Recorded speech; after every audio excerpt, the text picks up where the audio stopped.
Selling fake direct selling ఇండస్ట్రీలో fake కంపెనీలు ఉంటాయి. భూమి మీద ఒక్క ఇండస్ట్రీ చెప్పండి సార్, నాకు ఒక్క వ్యవస్థ చూపెట్టండి అసలు ఇలా మోసాలే జరిగాయి సార్.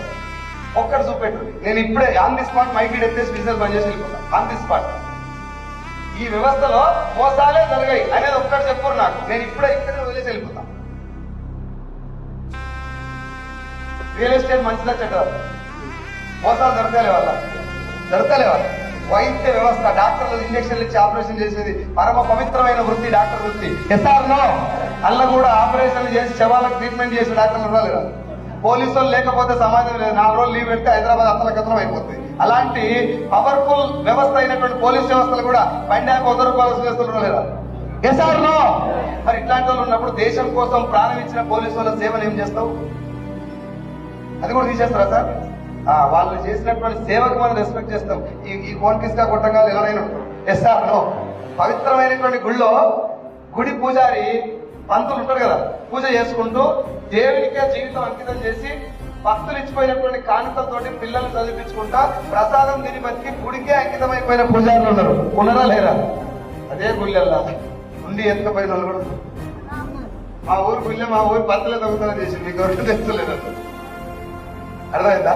సో అంటే నేను మా పంతులు చెప్తున్నా, నా పాయింట్ అర్థం చేసుకోండి. ప్రతి వ్యవస్థలో మంచి ఉంది, ప్రతి వ్యవస్థలో మంచి ఉంది. టీచర్ మంచోడా చెడ్డా? టీచర్ ఇక్కడ టీచర్ కనబడతారు, 2 చేయలేదు దండం పెడతారు సార్ అని.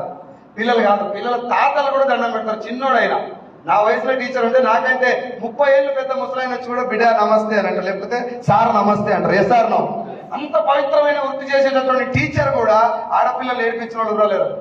మరి అట్లాంటప్పుడు ర్యాంకర్లను తయారు చేసిన, ఐఏఎస్లను తయారు చేసిన, నెక్స్ట్ సమాజాన్ని తయారు చేసే టీచర్ ఉండలేరు.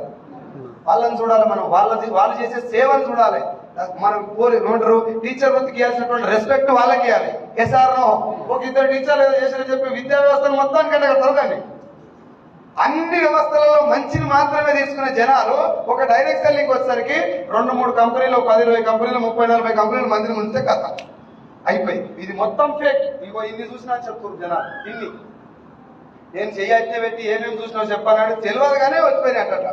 మనం ఆవోడిని కట్టిండు, వీడిని కట్టిండు, ఆడిని కాదు నువ్వేమన్నా కట్టావా? నేను కట్టే నాకు తెలియదు. మరి నేను చెప్పేదాన్ని నేను కనీసం వద్దు నేను మసక చూసిన మళ్ళీ వస్తాను. మళ్ళీ ఈ మసక చూసిన మళ్ళీ వస్తా అన్న వాళ్ళు మళ్ళీ ఏమైనా ఫోన్ చేయకుండా ఒకటంటే 10వ తారీఖు దొడ్డేలు పెట్టి ఫోన్ చేస్తారు. నిజంగా వస్తున్నారని నాకు కూడా చెప్పారు. అదరా నేను వస్తాను. రారా మీటింగ్ రాను కానీ చెప్పేందో ఏం పని చేస్తున్నారో ఇంటికా అంటే మా పెద్దమ్మ ఇంట్లో బియ్యం అని